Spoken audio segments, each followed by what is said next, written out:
This video is sponsored by Ram Ram Group of Companies.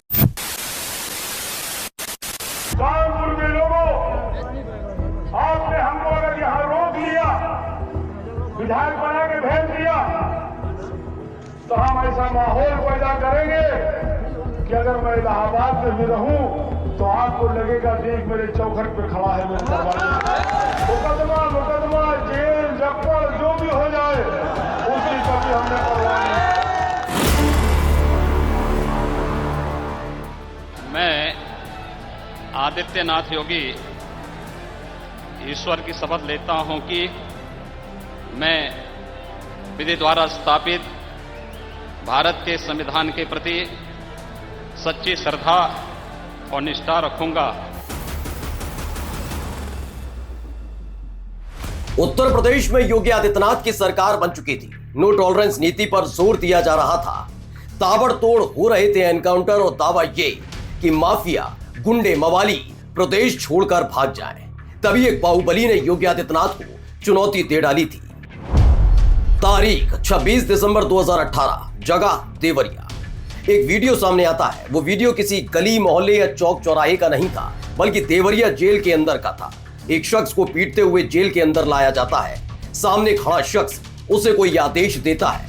पिटाई से बुरी तरह घायल हुआ शख्स डरते डरते एक कागज पर साइन कर देता है और फिर उसकी सारी प्रॉपर्टी हड़प लेता है। यही नहीं, बड़े शौक से उस वीडियो को वायरल करवा दिया जाता है, जिससे योगी आदित्यनाथ की बढ़ती सख्ती के बीच वो शख्स अपने बाहुबल का परिचय दे सके। ये कोई और नहीं, पूर्वांचल का सबसे बड़ा बाहुबली, सबसे बड़ा माफिया रहा अतीक अहमद था। नमस्कार, मैं हूं प्रज्वल गौतम और आप देख रहे हैं टशनबाज।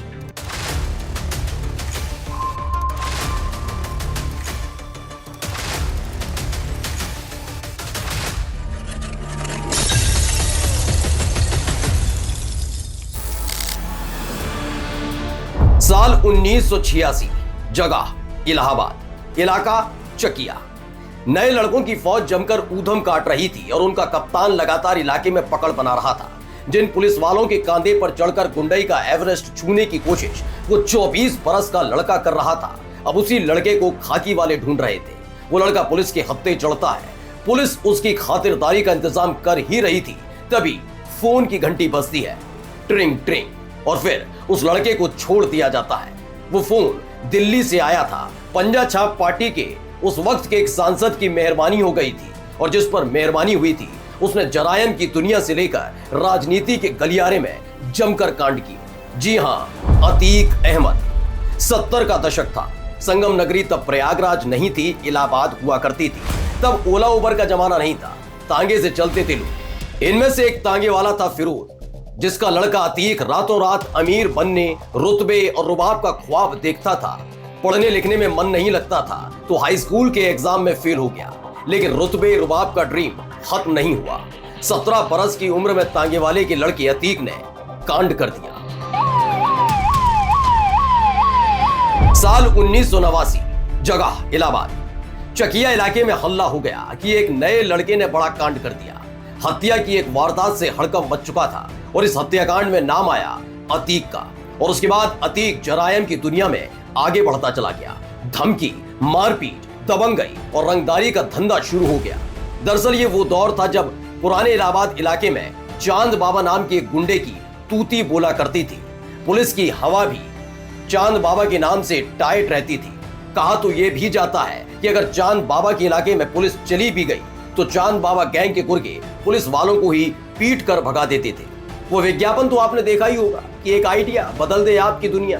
हाँ, बदल गई अतीक अहमद की दुनिया और साथ में पुलिस वालों की भी।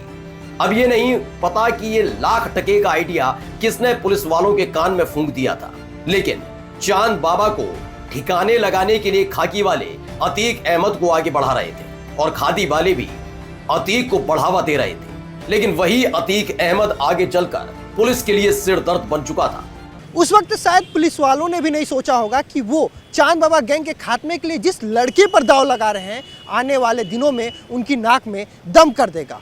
और दिन 2 दिन नहीं, महीने 2 महीने नहीं, साल 2 साल नहीं, बल्कि 3 दशक तक वो पुलिस के लिए चुनौती बन गया था। जल्द ही पुलिस को अपनी गलती का एहसास हो गया था और पुलिस अतीक अहमद को सॉरी बाबू कहने के लिए ढूंढ रही थी। अतीक समझ गया था कि ज्यादा दिन आजाद पंछी नहीं बना जा सकता, तो चुप्पे से कोर्ट में सरेंडर कर दिया। छोटी सी उमरिया में ही अतीक पर NSA लग गया। बाहर आया तो नीता नगरी का चस्का चढ़ा। पंजा छाप पार्टी के उस वक्त के एक सांसद का साथ था। अरे वही वाले जिन्होंने एक बार दिल्ली से फोन करके अतीक को छुड़वाया था। दरअसल वो सांसद जी उस वक्त के प्रधानमंत्री राजीव गांधी के खास थे। ऐसे में अतीक अहमद को छुड़वाने के लिए दिल्ली से सीधे लखनऊ फोन घुमाया गया था। लखनऊ से जैसे ही इलाहाबाद फोन आया, वैसे ही अतीक अहमद को छोड़ दिया गया। देखिए, कई बाहुबलियों को मदद मिली है समय समय पर, और बाहुबलियों को किसी मुकदमे में सजा न हो पाने का कारण अधिकारियों की मदद और नेताओं की ही मदद है, सरकारों की मदद है। 40 साल 45 साल की क्राइम हिस्ट्री उत्तर प्रदेश में क्रिमिनल्स की रही है, और वो किसी भी मुकदमे में उनको सज़ा नहीं हुई, बल्कि सारे मुकदमे में वो बरी हो जाया करते थे। तो जिन भी मुकदमों में उनके खिलाफ चार्जशीट फाइल होती थी, बहुत कमज़ोर होती थी, गवाह मार दिए जाते थे या गवाह होस्टाइल हो जाते थे, तो उसका लाभ हमेशा अतीक अहमद को मिला। और कांग्रेस के सांसद की बात, ये बात स्थापित है, लोग जानते हैं, और लगातार इसका जिक्र होता है। जब अतीक क्राइम में बहुत सक्रिय था, जिंदा था, तो भी इस घटना का जिक्र हुआ करता था। तो सपोर्ट तो नेताओं का होता ही है, और चूंकि अतीक अहमद अपने क्षेत्र में तो मजबूत था ही, दूसरे क्षेत्र में भी वो पूरी सक्रियता दिखाता था। तो हाँ, उन्हीं के मार्फत साल 1989 में अतीक अहमद ने विधायकी लड़ ली, वो भी निर्दलीय, और जीत भी गया। वहीं लगातार चांद बाबा और अतीक अहमद गैंग के बीच धप्पा-धाई चल रही थी। तभी किसी ने चांद बाबा का काम तमाम कर दिया, वो भी भरे बाजार। यही नहीं, धीरे धीरे चांद बाबा गैंग भी निपटता चला गया। अब इलाहाबाद में बचा तो सिर्फ अतीक अहमद। साल 1989, वक्त ने पलटी मारी। काले कारनामे करने वाला अब सफेद कुर्ताधारी हो चुका था। पहली दफा अतीक अहमद निर्दलीय चुनाव लड़ा और जीत भी गया। इलाहाबाद पश्चिमी से विधायकी लड़ी और जीत भी गए। साल 1991 और 1993 में भी जीत का झंडा गाड़ा। अतीक अहमद के लिए राजनीति न होकर ओलंपिक बन चुका था। मतलब जबरदस्त कूदफान, कभी समाजवादी पार्टी, कभी अपना दल, मतलब कतई कूदम काद मचा डाली थी। साल 1996 में समाजवादी पार्टी ने उसे टिकट दिया और वो चौथी बार विधायक बना। साल 1999 में उसने अपना दल का हाथ थाम लिया। कानून को कुचलने वाला अपने कुर्ते की जेब में कानून को रखने लगा। कानून को कुचलने वाला अतीक अहमद अब तक समझ चुका था, अगर बाहुबली और दबंगई को जिंदा रखना है तो सियासी गलियारों में धमक बनाए रखना जरूरी है। इसलिए उसने पार्टी और पार्टी की विचारधारा पर गौर नहीं किया, सिर्फ फोकस किया विधायकी और सांसदी पर। इसलिए कभी समाजवादी पार्टी के साथ हो लिया तो कभी अपना दल का सच्चा समर्थक। फिर एक और शौक चढ़ गया, महंगी गाड़ी और हथियारों का। कई सालों तक इलाहाबाद से लेकर फूलपुर, कौशाम्बी और चित्रकूट तक अतीक अहमद का जूता पूजने लगा। तो वहीं बिहार में भी अतीक अहमद ने कई कांड कर दिए, लेकिन एक कांड जो अतीक ने किया, उसने इस बाहुबली के गुर्दे छील कर रख दिए। दरअसल राजनीति का चस्का अतीक अहमद को चढ़ चुका था। साल 2002 में अपना दल की टिकट पर विधायकी लड़ी, जीत गए, लेकिन मन बड़ा चंचल था तो माना नहीं। साल 2003 में मुलायम सिंह यादव की सरकार बनी तो अतीक अहमद समाजवादी हो गए। नेताजी का आशीर्वाद मिल गया तो साल 2004 में फूलपुर से सांसदी लड़ी और जीत भी गए। विधायकी छोड़नी पड़ी तो अपने छोटे भाई खालिद अजीम उर्फ अशरफ को समाजवादी पार्टी की टिकट पर विधायकी लड़वा दी। उधर राजूपाल बीएसपी की टिकट पर ताल ठोक रहे थे। अतीक को लगा भाई का रास्ता साफ है, लेकिन राजूपाल ने अशरफ का सुपड़ा ही साफ कर दिया और राजूपाल विधायक बन गए। वो इलाका जो प्रयागराज का पश्चिमी इलाका होता है, वहीं अतीक की रिहाइश होती थी और उस इलाके में उनका पूरा वर्चस्व होता था। चुनाव हारने की वजह तो एक तरीके से वो ध्रुवीकरण की स्थिति वहाँ बन गई थी। हालांकि चुनाव हारने के बाद फिर अतीक अहमद ने क्या किया वो सबके सामने जाहिर सी बात है। राजूपाल मारे गए और हत्याएं हुई, लेकिन अब अतीक तो गुजरे ज़माने के किरदार बन चुके हैं। अतीक दरअसल बहुत ही जघन्य अपराध करने वाले और बहुत कट्टर आपराधिक सोच वाले व्यक्ति थे। भाई की हार से अतीक अहमद की नींव हिल चुकी थी। वजह, एक वक्त में राजूपाल खुद अतीक अहमद के करीबी हुआ करते थे। बात नवंबर 2004 की है, जब राजूपाल को विधायक बने महज 1 महीना ही बीता था। वो अपने इलाहाबाद वाले दफ्तर में बैठे हुए थे, तभी अचानक गोलीबारी होने लगी। लोग कुछ समझ पाते तभी धमाके होने लगे। बमबाजी और फायरिंग ने अफरा तफरी का माहौल बना दिया, लेकिन राजूपाल उस हमले में बच गए। लेकिन 2 महीने बाद हुआ एक बड़ा कांड। तारीख 25 जनवरी साल 2005, जगह इलाहाबाद। विधायक राजूपाल की गाड़ी जा रही थी, तभी फिल्मी स्टाइल में राजूपाल की गाड़ी को रोका गया और ताबड़तोड़ फायरिंग की गई। यह कोई मामूली वारदात नहीं थी। उस वक्त जिसने भी इस वारदात को देखा उसके गुर्दे छिल गए थे। दहशत में भागम भाग शुरू हो चुकी थी। कई गाड़ियां आपाधापी में एक दूसरे से टकरा गईं, तो कई गाड़ियां डिवाइडर से जा टकराईं। इसी बीच विधायक राजूपाल के समर्थक राजूपाल को टेंपो में डालकर अस्पताल ले जाने की कोशिश करने लगे, तो हमलावरों को लगा कि राजूपाल जिंदा है, तो 5 किलोमीटर तक टेंपो का पीछा किया और दे दनादन फायर झोंकते रहे। राजूपाल को 19 गोलियां लगी थी और विधायक जी दिवंगत हो गए। आरोप लगा कि अतीक अहमद और उसके भाई अशरफ पर। ओपन ट्रूथ है, चैलेंज दे के मारा था राजूपाल को अतीक अहमद ने। चूंकि अशरफ को हराया था राजूपाल ने। बाई इलेक्शन थी, सपा की सरकार थी, अतीक अहमद सपा के साथ थे। बाई इलेक्शन हमेशा वो सीट भी अतीक अहमद की ने खाली की थी, चूंकि वो लोकसभा चुनाव जीत गया था। तो वो सीट अपने भाई को चाहता था जीते, लेकिन वहाँ राजूपाल के जीतने के बाद उसे लगा कि हमारी तो राजनीति ख़त्म हो गई। तो उसने, चूंकि राजूपाल कभी अतीक अहमद के भी साथ रहा है, तो अतीक अहमद ने राजूपाल की हत्या बाकायदे कह के कराई थी और ये ओपन ट्रुथ था, लोग जानते थे इस बात को। और उस समय सरकार समाजवादी पार्टी की थी, मुलायम सिंह मुख्यमंत्री थे। लोगों ने बहुत शोर मचाया, भारतीय जनता पार्टी के लोगों ने भी शोर मचाया, बीएसपी ने भी काफ़ी इस पर शोर मचाया। लेकिन हत्या के बाद की भी जो घटनाएं थीं, उसमें इस केस को ख़त्म करने की, दबाने की और चार्जशीट कमज़ोर करने की बहुत कोशिश हुई थी। 9 दिन पहले ही राजूपाल की शादी हुई थी। बीएसपी समर्थकों ने पूरे शहर में तोड़फोड़ शुरू कर दी। बहुत हंगामा हुआ। राजूपाल की हत्या के बाद इलाहाबाद पश्चिमी सीट खाली हो गई थी, जिस पर साल 2005 में फिर से चुनाव हुए। तो इस बार अशरफ के खिलाफ राजूपाल की बेवा पूजा पाल ने चुनाव लड़ा, लेकिन अतीक अहमद के भाई अशरफ ने इस बार बाजी मार ली और फिर अतीक अहमद का दबदबा कायम हो गया। एक बार फिर से सियासी तौर पे खुद को स्थापित करने के बाद अतीक अहमद खुश था, लेकिन उत्तर प्रदेश में सरकार बदल चुकी थी। मुलायम सिंह यादव की सरकार गई और मायावती उत्तर प्रदेश की मुख्यमंत्री बनी और फिर शुरू हुआ अतीक के खिलाफ ताबड़तोड़ कार्रवाई का दौर। साल 2007 ये वो साल था जो अतीक के लिए पूरे दिन लेकर आया। दरअसल उत्तर प्रदेश में सरकार बदल गई। सत्ता से नेताजी बाहर हो गए और बहन जी यानी मायावती मुख्यमंत्री बनी। फिर अतीक अहमद के खिलाफ कार्रवाई का डंडा चलाया। नाना राजूपाल की हत्या का बदला नहीं ले रही थी बहन जी। दरअसल बहन जी की अतीक अहमद से अपनी पुरानी खुन्नस थी।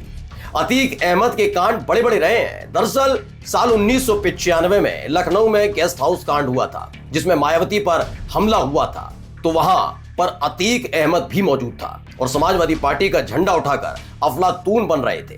बस तभी से बहन जी की नजर में अतीक अहमद चढ़ गया था। मायावती के पास मौका था तो दे दी धोबी पछाड़। गेस्ट हाउस कांड ने पहले ही उत्तर प्रदेश के सियासी समीकरण को पूरी तरीके से पलट कर रख दिया था। एक वक्त में हम साथ साथ हैं गाने वाले सपा और बसपा एक दूसरे के कट्टर प्रतिद्वंदी हो गए थे।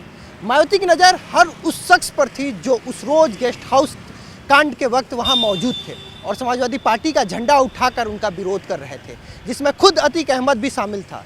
तो इस मौके को मायावती ने हाथ से जाने नहीं दिया। तो वहीं साल 2007 के विधानसभा चुनाव में राजूपाल की पत्नी पूजा पाल ने अतीक के भाई अशरफ को 10,000 वोटों से हरा दिया और विधायक बन गई। तो पति की हत्या का ऐसा प्रतिशोध लिया कि चकिया छोड़िए, अतीक अहमद का इलाहाबाद आना भी मुश्किल करा दिया। कुर्की संपत्ति पर कब्जा, गुर्गों की गिरफ्तारी और अतीक की तलाश में छापेमारी। उसे मोस्ट वांटेड घोषित करते हुए उसके गैंग का पूरा चार्टर तैयार किया गया। पुलिस रिकॉर्ड में गैंग का नाम दर्ज होते ही 120 लोगों की लिस्ट बनी।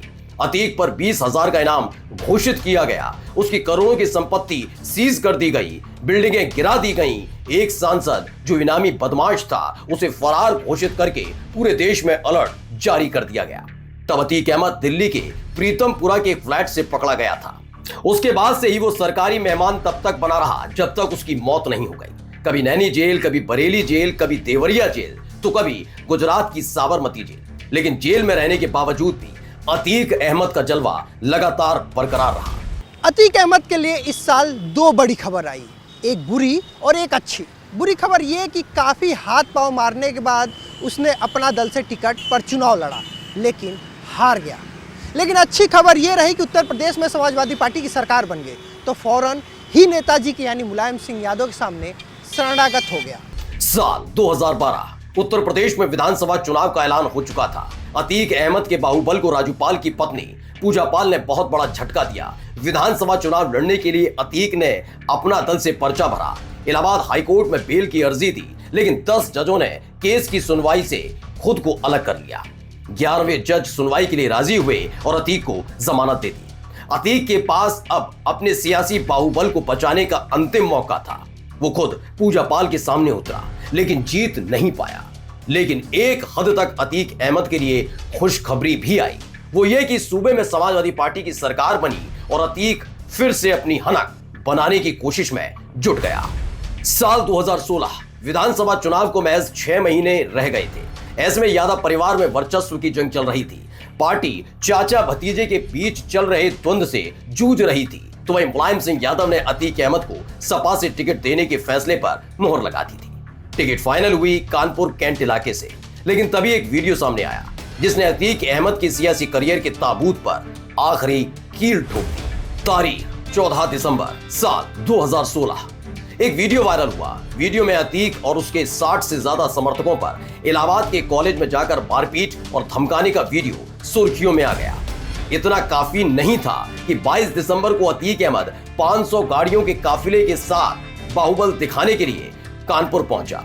हमर पर सवार अतीक के काफिले की वजह से कानपुर की कई सड़कें जाम हो गई। लेकिन इसी बीच एक और वीडियो सामने आया जिसमें अतीक अहमद अखिलेश यादव से करीबी दिखाने के लिए मंच पर चढ़ा।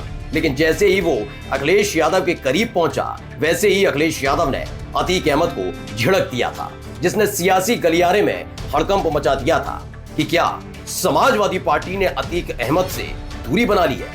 वहीं अखिलेश यादव से पूछे गए सवाल में उन्होंने कहा कि पार्टी में अतीक जैसे लोगों की कोई जगह ही नहीं है। हालांकि 2017 के चुनाव से ठीक पहले अतीक अहमद ने अखिलेश यादव को चुनौती देते हुए कहा था कि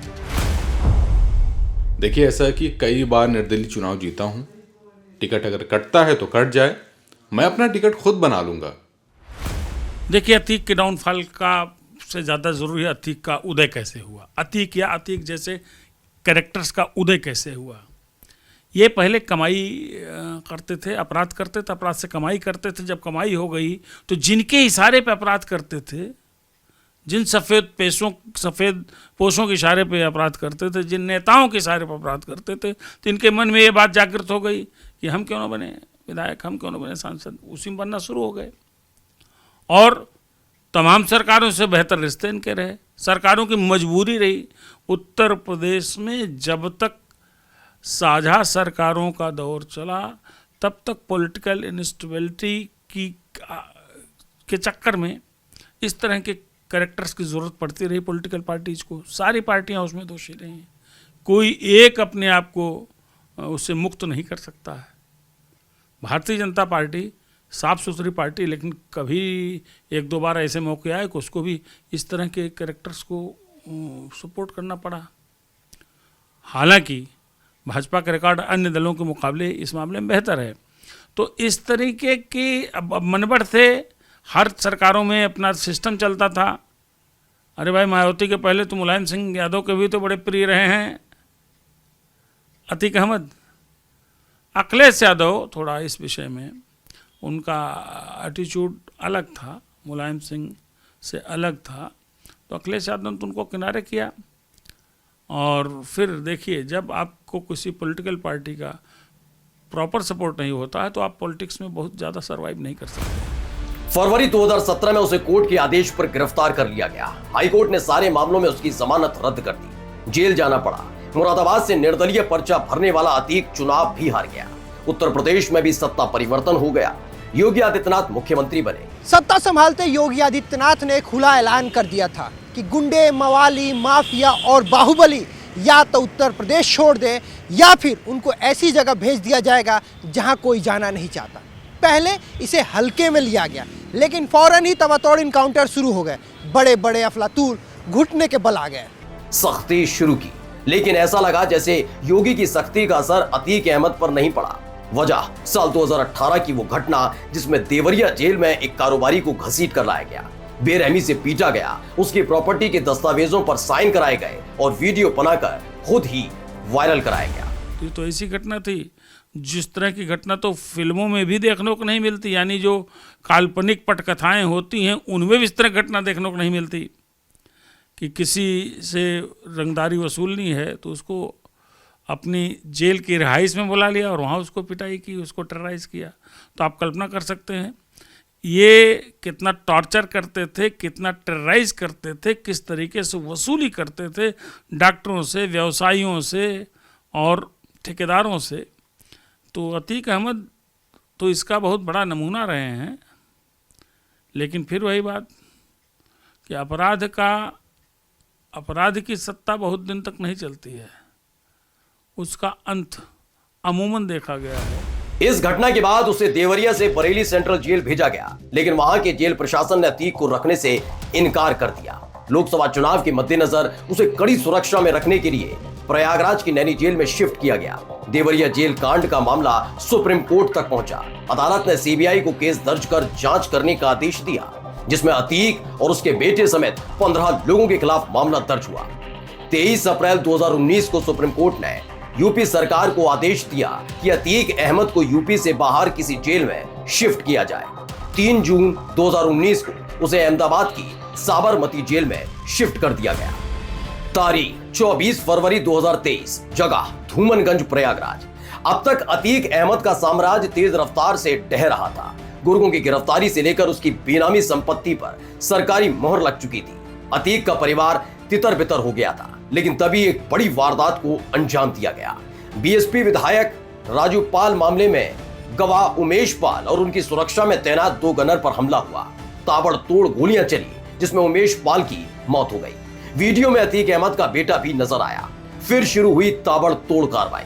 उस दौरान जांच में पता चला कि अतीक अहमद की पत्नी को उमेश पाल हत्याकांड की जानकारी थी और अतीक का बेटा असद अपने चाचा अशरफ से इस हत्याकांड की प्लानिंग के लिए 3 दफा बरेली जेल में मुलाकात करने भी पहुंचा था। उमेश पाल गवाह थे राजू पाल हत्याकांड में। राजू पाल के मित्र थे और शायद दूर के रिश्तेदार भी थे। उमेश पाल लगातार अपनी ताकत बढ़ा रहे थे। उत्तर प्रदेश की मौजूदा सरकार, चूंकि बीजेपी की सरकार यहाँ पे है, तो वो बीजेपी के भी करीब थे। तो उनको सरकार का भी सपोर्ट एक तरीके से मिल रहा था, सरकार के सिस्टम का सपोर्ट मिल रहा था। और वो चूंकि एडवोकेट थे और जब वो कभी हॉस्टाइल होने की कोशिश भी की थी, उन्होंने जाके कोर्ट में दिया था, चूंकि अतीक अहमद का दबाव उन पे इतना था।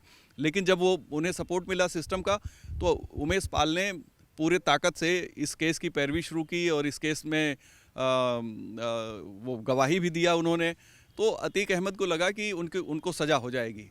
सज़ा होने के बाद, चूंकि सुप्रीम कोर्ट ने कह दिया है कि सज़ा होने के बाद अगर 2 साल की सज़ा हो गई तो आप चुनाव नहीं लड़ सकते हैं, तो राजनीतिक कैरियर ही उनका समाप्त होने की नौबत थी। लिहाजा उन्हें लगा कि अगर गवाह रास्ते से हट जाएगा तो केस अपने आप कमज़ोर हो जाएगा और गवाही नहीं होने से केस ख़त्म हो जाएगा। तो इसलिए उमेश पाल की हत्या पूरी साजिश के तहत कराई गई। तो खुल गई फाइल और फिर शुरू हुई अतीक अहमद परिवार के खिलाफ ताबड़तोड़ कार्रवाई। तारीख 13 अप्रैल 2023, जगह झांसी, उत्तर प्रदेश। खुद को खुदा समझ लेने वाले अतीक अहमद के लिए सबसे बुरी खबर आई। झांसी के पारीछा डैम के पास अतीक अहमद के बेटे असद और उसके शूटर गुलाम मोहम्मद को पुलिस ने मार गिराया। इन दोनों पर उमेश पाल हत्याकांड को अंजाम देने का आरोप था। अतीक बुरी तरह से टूट चुका था। इस दौरान लगातार उत्तर प्रदेश पुलिस अतीक अहमद और अशरफ को इलाहाबाद हाईकोर्ट में सुनवाई के लिए ला रही थी। कहा जाता है कि जैसे ही असद के इनकाउंटर की खबर अतीक और अशरफ को मिली, वो कोर्ट में ही फूट फूट कर रोने लगे। जो शख्स अपने बाहुबल के दम पर लोगों को रुलाता था, वो उस वक्त बेबस और लाचार हो गया था। लेकिन उसे क्या पता था कि 2 दिन बाद ही एक बड़ा कांड होने जा रहा है। तारीख 15 अप्रैल साल 2023, जगह कॉल्विन अस्पताल प्रयागराज। अतीक अहमद को अलग अलग मामलों की सुनवाई के लिए लगातार साबरमती जेल से प्रयागराज पुलिस वैन में लाया जा रहा था। वहीं बरेली जेल में बंद अतीक अहमद के भाई अशरफ के खिलाफ चल रहे मामलों की सुनवाई भी तेज हो गई थी। जब जब वो सुनवाई के लिए पुलिस वैन से प्रयागराज लाए जाते तो खुद की हत्या की आशंका हमेशा ही जताते थे और जेल से ही वीडियो कॉन्फ्रेंसिंग के जरिए सुनवाई की डिमांड करते थे। लेकिन प्रयागराज लाने का सिलसिला नहीं रुका और फिर हुआ बड़ा कांड जब देर शाम अतीक अहमद और अशरफ को कॉल्विन अस्पताल मेडिकल के लिए लाया जा रहा था। पत्रकारों के कैमरे और माइक ने घेर रखा था। अचानक से 3 लड़के आते हैं, अतीक अहमद और अशरफ पर ताबड़तोड़ गोलियां चलाने लगते हैं। अतीक और अशरफ की सुरक्षा में तैनात पुलिस वाले खुद अपनी जान बचाते नजर आते हैं। जब गोलियां चलना बंद हो जाती हैं तो तीनों लड़कों को पुलिस पकड़ लेती है। इस घटना ने पूरे देश को हिलाकर रख दिया था कि कैसे मीडिया के कैमरे के सामने अतीक और अशरफ की हत्या कर दी गई। तीनों हमलावरों से पूछताछ होती है, लेकिन यह बात साफ नहीं हो पाई कि आखिर उन तीनों हमलावरों ने किसके इशारे पर अतीक और अशरफ की हत्या की। तो ऐसे हुआ अंत अतीक के आतंक का, जिसका किसी को भी भरोसा नहीं था। अगले हफ्ते फिर होऊंगा हाजिर किसी और टशनबाज के आपराधिक किस्सों के साथ। तब तक के लिए नमस्कार।